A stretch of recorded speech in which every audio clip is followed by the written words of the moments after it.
বলিউডের খিলাড়ি অক্ষয় কুমারের নিরাপত্তা বহরে ভয়াবহ সড়ক দুর্ঘটনার ঘটনায় মুম্বাই পুলিশ গ্রেপ্তার করেছে এক গাড়ি চালককে।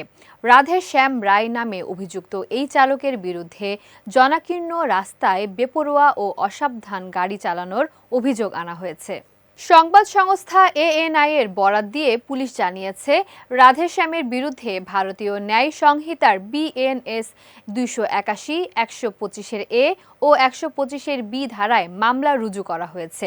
সূত্রের খবর, দুর্ঘটনার সূত্রপাত ঘটে একটি বিলাসবহুল মার্সিডিজ গাড়ি থেকে। রাধেশ্যামের গাড়িটি প্রথমে একটি চলন্ত অটোরিকশাকে ধাক্কা মারে। সেই ধাক্কার জেরে অটো নিয়ন্ত্রণ হারিয়ে অক্ষয় কুমারের নিরাপত্তা গাড়ির ওপর আছড়ে পড়ে।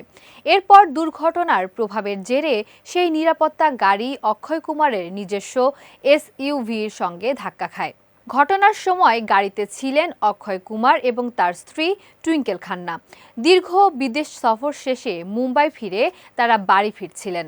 তবে দুর্ঘটনার পর জানা গেছে দুই তারকারই বড় কোনো চোট লাগেনি। পুলিশ কর্মকর্তা জানান, এই ধরনের বেপরোয়া গাড়ি চালানোর কারণে জনসাধারণের নিরাপত্তা ঝুঁকির মুখে পড়ে। এই ঘটনায় আইনানুগ ব্যবস্থা নেওয়া হয়েছে এবং চালক রাধেশ্যাম রায়কে গ্রেপ্তার করা হয়েছে।